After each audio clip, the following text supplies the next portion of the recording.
طرح ایک یہودی ہے، بس ایک ہی واقعہ آپ کو سناؤں گا، وقت نہیں ہے۔ یہودی وہ ملک شام کے اندر رہتا تھا۔ کہاں رہتا تھا؟ ملک شام مدینہ المنورہ سے تقریباً 1500 کلومیٹر کے فاصلے پر ہے۔ یہ یہودی جیسے ہم مسلمان ہر دن ہر صبح کو قرآن کی تلاوت کرتے ہیں، یہودیوں کے یہاں ہر سنیچروار کو تورات کھولی جاتی ہے اور اس کی تلاوت کی جاتی ہے۔ یہ یہودی ہر سنیچر کو تورات کی تلاوت کرتا تھا۔ ایک دفعہ ایسا ہوا چونکہ اللہ نے شان کریمی دکھانی تھی، اب یہودی ہے، اسلام کو ماننے والا نہیں ہے، اسلام کی مخالفت کرنے والا ہے، لیکن اللہ شان کریمی دکھانا چاہتے تھے۔ اس نے تورات کو کھولا سنیچر کے دن، تو جیسے ہی تورات کی تلاوت کرنی شروع کی تو تورات کے بیچ میں ایک صفحے پر حاشیے میں اوپر، جیسے اوپر والا جہاں چھوٹا چھوٹا لکھا ہوتا ہے، جہاں اس کی تشریح اور مطلب وغیرہ لکھا ہوتا ہے، وہاں پر اس نے لکھا ہوا دیکھا 2 جگہ پر محمد کیا لکھا ہوا دیکھا، 2 جگہ محمد صلی اللہ علیہ وسلم کا نام لکھا ہوا ہے۔ اس کے ذہن کے اندر یہ نام بس گیا اور یہ سوچ میں پڑ گئے کہ یہ نام کس کا ہے اور تورات کے اندر کیا ہے۔ لہذا اس نے اپنے علماء سے پوچھا، یہودیوں کے جو علماء ہیں ان کو احبار کہا جاتا ہے۔ کیا کہا جاتا ہے؟ احبار۔ یہ ان کے پاس گیا اور اپنے علماء سے کہا کہ ایسے ایسے آج میں نے تورات کو کھولا اور تورات کے اندر مجھے 2 جگہ محمد محمد لکھا ہوا نظر آیا، یہ کون ہے، کس کا نام ہے یا کیوں؟ انہوں نے اس بات کو رفع دفع کر دیا، کہا کہ اس نام کے پیچھے پڑنے کی ضرورت نہیں، آپ اپنا کام کرتے ہیں، کیونکہ وہ تو بڑے مکار قسم کے لوگ ہوتے ہیں۔ سمجھ گئے کہ اگر یہ اس کے پیچھے پڑ گیا تو یہ مسلمان ہونے کے بغیر رہ نہیں سکتا، لہذا انہوں نے کہا کہ اس نام کے پیچھے پڑنے کی ضرورت نہیں، لیکن اس کے دل میں ذہن میں یہ بات کھٹکتی رہی کہ آخر میں اس نام کی تحقیق کروں گا۔ جب دوسرے سنیچر کو اس نے تورات نہیں، اسی وقت جب یہودیوں نے کہا کہ اس نام کے پیچھے پڑنے کی ضرورت نہیں، وہ گھر آیا اور اس نے تورات کو کھولا، جہاں پر 2 جگہ محمد لکھا تھا اس نے ایسے اس کو مروڑا کاٹ کر پھینک دیا۔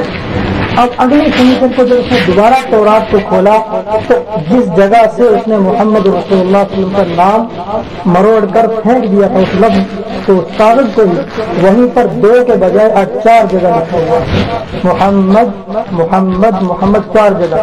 تو اس نے دوسری سنیچر کو بھی اس کو کاٹ کر پھینک دیا۔ تیسری سنیچر کو جب اس نے پھر تورات کو کھولا تو اب وہاں پر 8 جگہ محمد لکھا ہوا ہے۔ کتنی جگہ؟ 8 مرتبہ محمد محمد لکھا ہوا ہے۔ اب اس کے ذہن کے اندر بات آ گئی، نہیں مجھے اس نام کی تحقیق کرنی ہی کرنی ہے، آخر یہ کون ہے اور کیوں ان کا نام تورات کے اندر بار بار آ رہا ہے۔ معلوم ہوا اس کو کہ یہ محمد صلی اللہ علیہ وسلم ہے جو آخری پیغمبر ہیں اور مدینہ میں ہے۔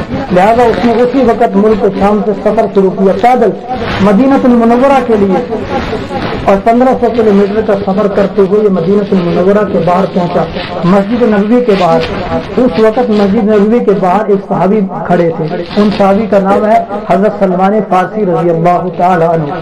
حضرت سلمان فارسی یہ صحابہ میں ایک بڑے دل فریب صحابی تھے، دلکش اور خوبصورت صحابی تھے۔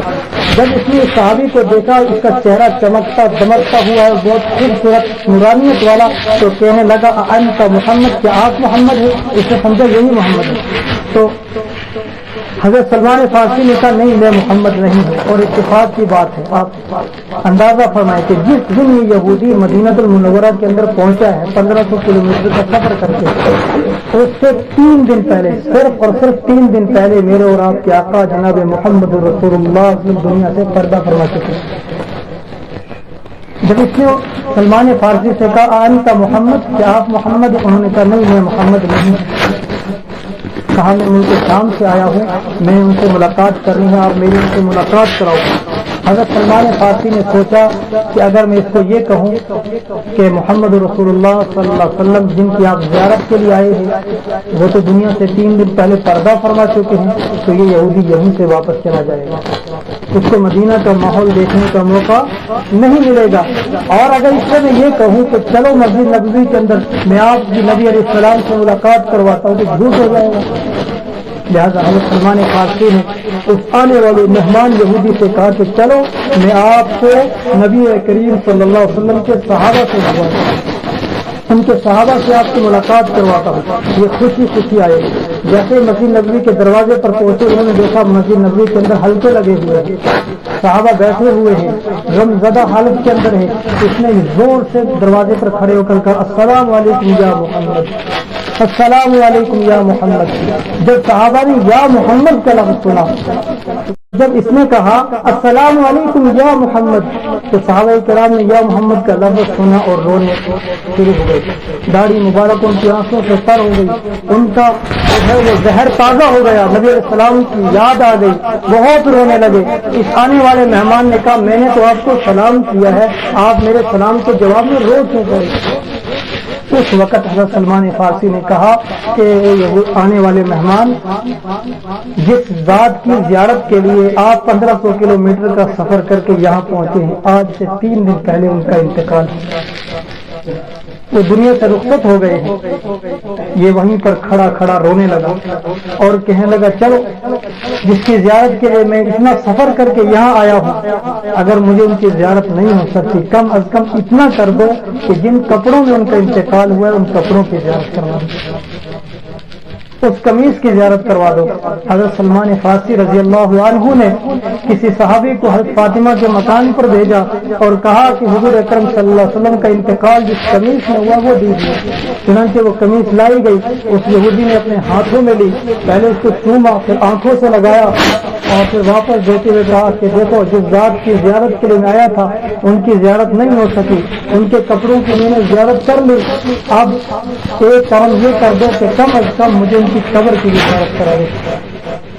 چنانچہ حضرت سلمان فارسی اور حضرت علی رضی اللہ عنہما یہ دونوں صحابی اس آنے والے مہمان یہودی کو لے کر سرکار دو عالم صلی اللہ علیہ وسلم کی قبر اطہر پر پہنچے۔ جیسے ہی حضور اکرم صلی اللہ علیہ وسلم کی قبر اطہر پر پہنچے اس نے زور سے چلا کر کہا اشہد ان لا الہ الا اللہ واشہد ان محمدا عبدہ ورسولہ، اور کہا اے اللہ کے نبی صلی اللہ علیہ وسلم آپ کی زندگی میں میں آپ کے پاس پہنچ کر ایمان نہیں لا سکا، اب آپ کے دنیا سے پردہ فرما جانے کے بعد میں آپ کے قدموں میں پہنچ چکا ہوں اور میں نے کلمہ پڑھ کر ایمان قبول کر لیا ہے، اے اللہ اب میں تیرے نبی کے قدموں سے یہاں سے واپس جو ہے زندہ واپس جانا نہیں چاہتا۔ چنانچہ پھر زور سے پڑھا اشہد ان لا الہ الا اللہ دوبارہ، اور وہیں درم گرا اور اس کا انتقال ہو گیا۔ جنت البقیع کے اندر اس کو دفن کیا گیا۔ کہاں دفن کیا گیا؟ جنت البقیع کے اندر اس کو دفن کیا گیا۔ اب آپ ذرا اندازہ فرمائیں کہ یہودی ہے، ملک شام کا رہنے والا ہے، اسلام کو ماننے والا نہیں ہے، اسلام کی مخالفت کرنے والا ہے، لیکن اللہ نے اپنی شان کریمی اس پر دکھائی تو اس یہودی کو بھی معاف کر دیا۔ تو میں اور آپ تو مسلمان ہیں، ہم کیا ہیں؟ ہم تو مسلمان ہیں، ہم تو اللہ سے محبت کرتے ہیں، اللہ کے نبی علیہ الصلوۃ والسلام سے عشق یہ دعوے کرتے ہیں۔ اگر ہم بھی اپنی پچھلی زندگیوں سے توبہ کر لیں گے، گناہوں کی جگہوں کو چھوڑ دیں گے، رسومات کو ترک کر دیں گے جو شریعت کے اندر نہیں ہے، اور اسی طرح علماء کی صحبت اختیار کریں گے، بزرگوں کی صحبت اختیار کریں گے، گناہوں کی جگہوں کو چھوڑیں گے اور اللہ سے توبہ کریں گے، تو کیا جو اللہ ایک یہودی کو جو سرے سے کافر ہے اس کو معاف کر سکتا ہے اور اس کو ایسی موت اور ایسی جگہ نصیب کر سکتا ہے؟ کیا وہ اللہ مجھے اور آپ کو معاف نہیں کرے گا؟ ضرور معاف کرے گا۔ اس لیے علماء نے لکھا ہے کہ اللہ رب العزت سے انسان کو چاہیے کہ ہر وقت اللہ کا فضل مانگنا چاہیے۔ اللہ کا کیا مانگنا چاہیے؟ فضل مانگنا چاہیے۔ اللہ سے کبھی یہ نہیں کہنا چاہیے کہ اللہ میرے ساتھ انصاف کر، اللہ تو انصاف کرتا ہی ہے۔ اللہ کیا کرتا ہے؟ وہ تو کسی پر ظلم کرتا ہی نہیں ہے، لہٰذا اس کو صرف اللہ کا فضل مانگنا چاہیے۔ اگر اللہ کا فضل ہو تبھی انسان کی مغفرت بھی ہو سکتی ہے، اللہ کی رحمت۔ یہی